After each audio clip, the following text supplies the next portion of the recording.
The hammer strikes echoed across the desert floor, rhythmic and relentless, as calloused hands that once shaped bricks for Pharaoh now beat gold into sheets thinner than parchment. Smoke rose from makeshift forges where bronze melted under the merciless sun, and the sound of thousands working in synchronized purpose filled the air with something the Israelites had never known in Egypt: the labor of the free. This was not merely construction. It was transformation. A nation of former slaves, their backs still bearing the scars of the taskmaster's whip, had been given an impossible assignment: build the dwelling place of God. At the base of Mount Sinai, weeks after the golden calf had been ground to powder and scattered in water they were forced to drink, Moses descended with plans for something none of them had ever built. The scrolls contained measurements in cubits and spans, materials they barely possessed, techniques they had only observed from a distance while mixing mud and straw.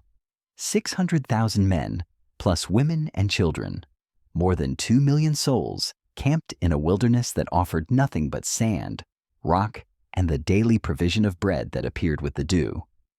And now, the announcement that would define them. God himself would dwell among them, but they must build his house. These were brickmakers, not artisans. Their expertise lay in repetitive, mindless labor, performed under the crack of Egyptian whips.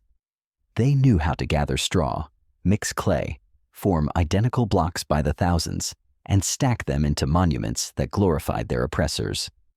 The desert offered no resources for what Moses described. No forests stretched across the horizon providing timber. No quarries yielded stone. No workshops stood ready with tools and stations. They possessed nothing but what they had fled Egypt with, whatever they could carry on their backs during a single night of terror and liberation. The absurdity pressed down like the heat. Slaves whose hands knew only survival were expected to craft a palace for the King of Kings, a dwelling place for the God who had split seas and shattered armies. Yet hidden within their apparent poverty lay something they had not yet recognized: the plunder of Egypt, demanded by God and granted by their former masters in that strange moment before the final plague, had filled their packs with more than bread for the journey. Gold, earrings, bracelets, chains, silver, cups, utensils, ornaments, bronze, mirrors, vessels, tools, precious stones, gems that once adorned Egyptian nobility, fine linen, fabric spun by skilled hands along the Nile. And embedded within this multitude were those who had watched. During 400 years of slavery, some had observed Egyptian craftsmen at work, noting techniques, memorizing processes, learning skills they never imagined they would need. Then God spoke names into the silence.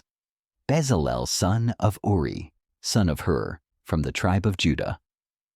Oholiab, son of Ahisamach, from the tribe of Dan.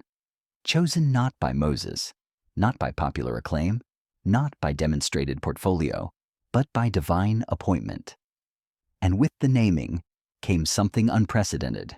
I have filled him with the Spirit of God, with wisdom, with understanding, with knowledge, and with all kinds of skills. God does not call the equipped, he equips the called. But before the first thread could be spun, or the first sheet of gold hammered thin, these former slaves faced a test that would reveal whether 4 centuries of forced labor had crushed their capacity for voluntary sacrifice. Fear rippled through the camp when the full scope became clear. Who were they to build this? They had constructed cities for Pharaoh, Pithom and Ramesses, monuments now crumbling in a land they would never see again. Could hands that built under compulsion create something worthy of the God who demanded perfection? The weight of holiness pressed against their consciousness. This was not a building.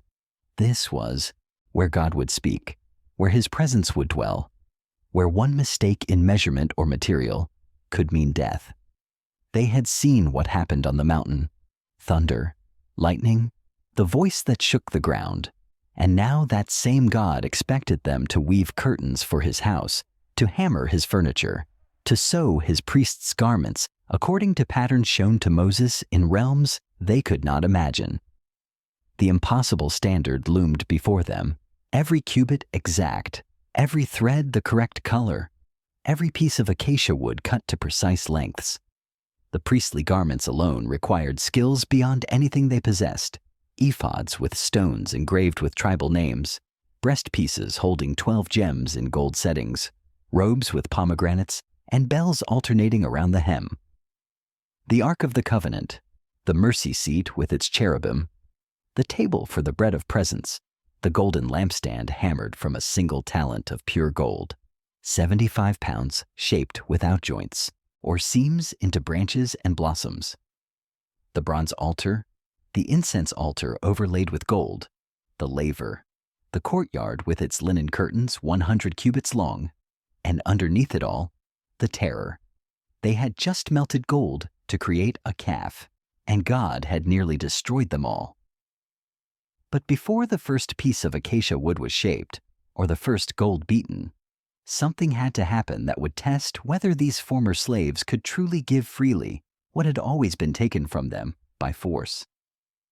Moses stood before the assembly with a proclamation that must have seemed as revolutionary as the parting of the sea. "Bring an offering to the Lord," he announced, "but only," and here the entire logic of Egypt shattered, "only if your heart moves you." God wanted voluntary gifts, not forced labor.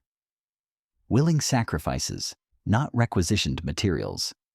The silence that followed carried the weight of 400 years. In Egypt, everything had been taken. Pharaoh's officials seized their time, their strength, their children, their dignity. They hoarded what little remained because slaves who give have nothing left when the next demand comes. Would anyone step forward?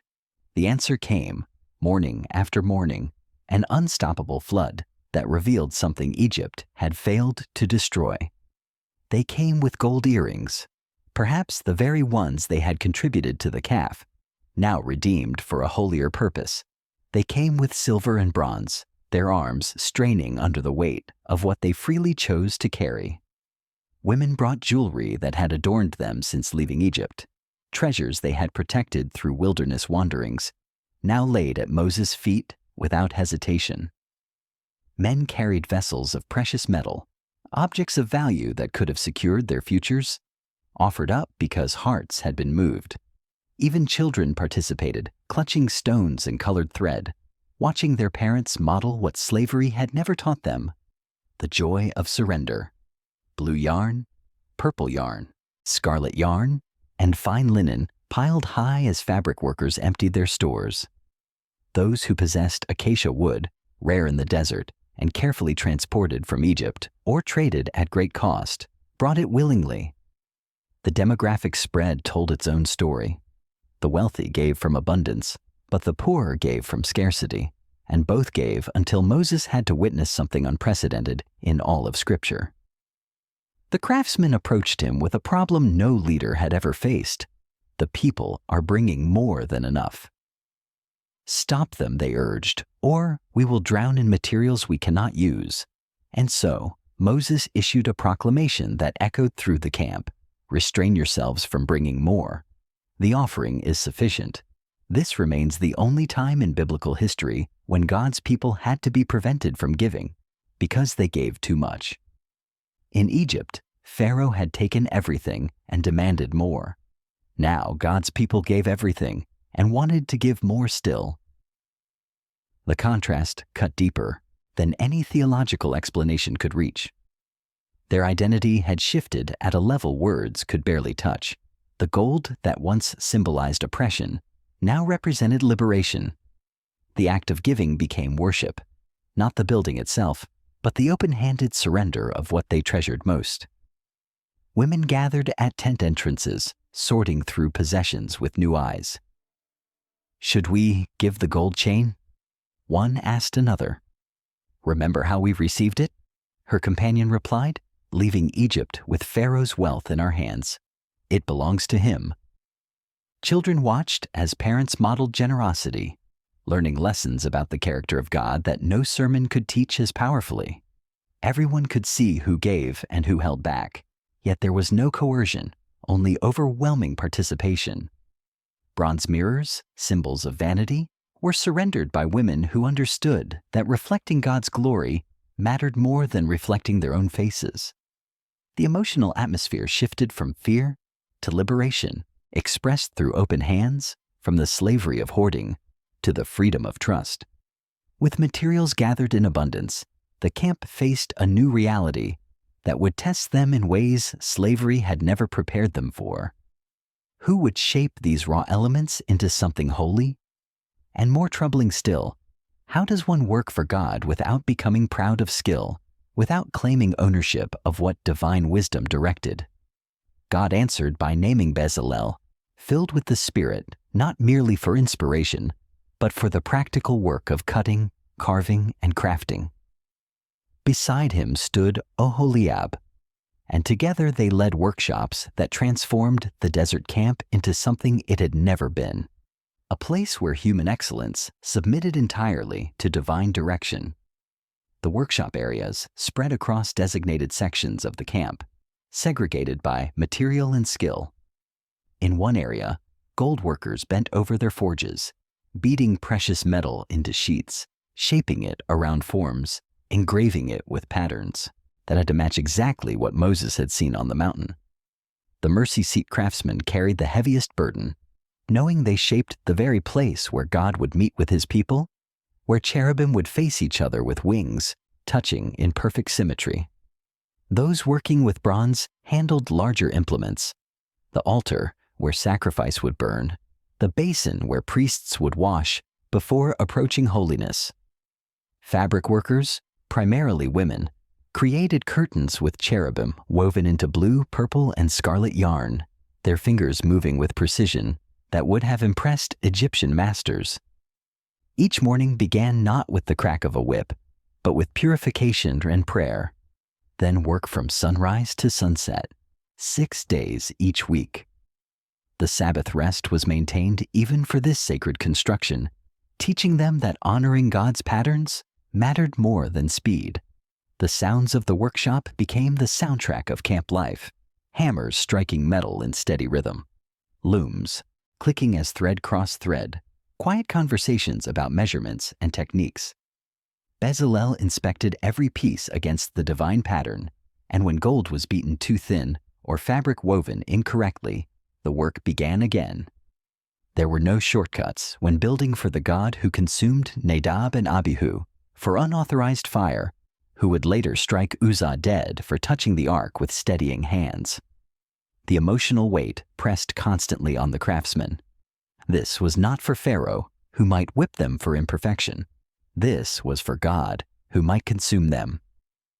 Women spun goat hair into yarn for the tent covering.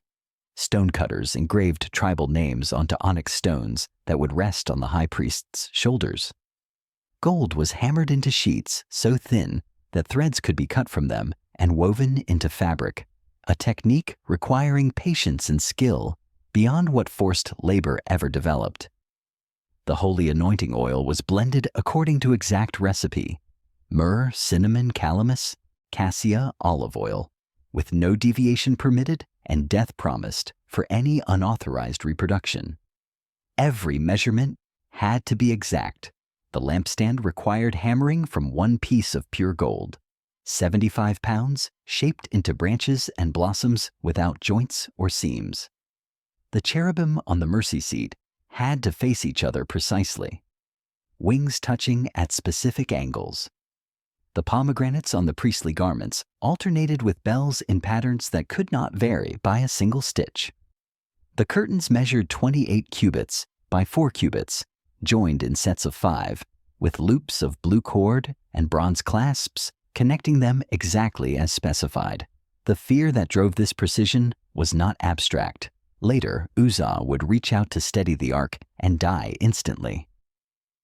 The stakes were written into the very fabric of holiness. Proximity to God without perfect obedience meant death. The paradox cut deep into every craftsman's heart. Work with excellence, but not for personal glory. Submit, skill to revelation. Check ego at the entrance to the workshop. Most of these workers' names would never be recorded, their contributions absorbed into the collective achievement of building what God commanded. Anonymous craftsmanship became an act of worship, fingers creating beauty that only God would fully see, particularly in the Holy of Holies, where human eyes would enter once per year. While skilled hands shaped and wove, the rest of the camp provided support, preparing food, drawing water, maintaining tents, keeping children away from the holy work areas. The entire community structured itself around the construction, with tribes contributing workers, materials, and logistical support in shifts that allowed families to remain intact. Months passed with progress visible, but slow. The camp's organization placed tribes in prescribed positions around the central construction site, with Levites closest to the work, serving as assistants and guards. The outer tribes arranged themselves by standard according to ancient patterns, their tents radiating outward from the rising tabernacle. Everyone could see the progress or lack of it, the glint of gold being worked, smoke from workshop fires, the constant activity of consecrated labor.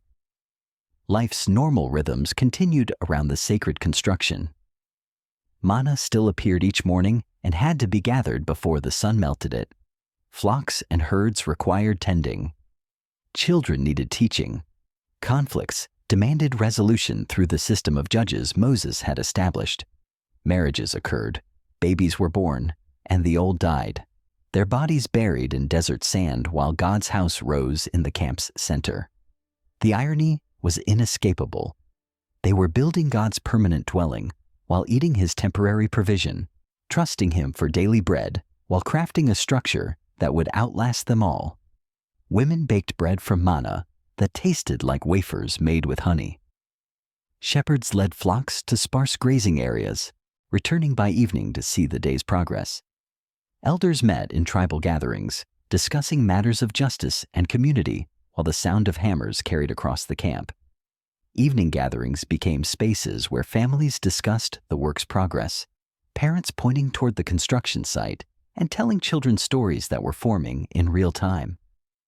"I remember when they started shaping the ark," a father would say, his voice carrying the weight of participating in something eternal.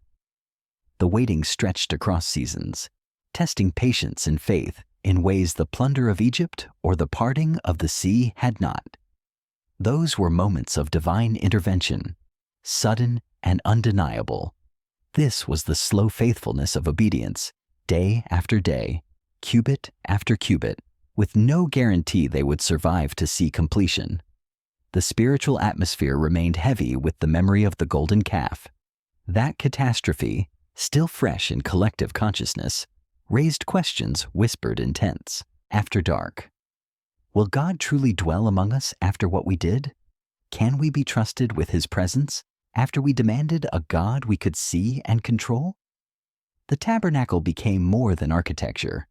It became the promise of relationship restored, the visible sign that God had not abandoned them, despite their rebellion.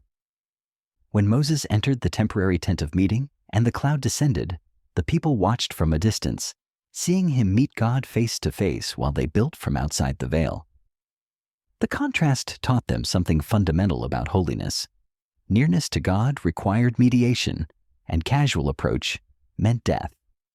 Different generations processed the experience through different lenses.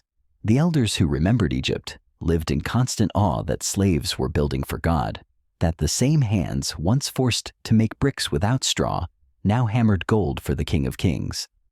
The middle generation wrestled with responsibility, understanding they stood between a past of bondage and a future of promise, their faithfulness determining what their children would inherit. The children knew nothing but this nomadic, God-centered existence. For them, manna and cloud and the rising tabernacle were simply how life worked. They played in spaces between tents, imitating the craftsmen, while learning from their parents that everything, absolutely everything, revolved around God's presence and God's commands. Not everyone waited patiently. Grumbling continued among some, the same undercurrent of complaint that would later explode into full rebellion. But a faithful remnant emerged, defined not by perfection, but by persistence. Those who gave joyfully, worked faithfully, and waited patiently through months of construction. They were learning theological lessons in real time that would shape Israel's identity for millennia. Holiness requires separation. Perfection matters to God. Process takes time. Community must support sacred work even when not directly involved. And, perhaps most critically, proximity to the holy demands reverence, preparation, and the constant awareness that the God who saves is also the God who consumes. Then came announcements that created waves of celebration across the camp. The lampstand is finished. The ark is complete, covered and unseen, but present.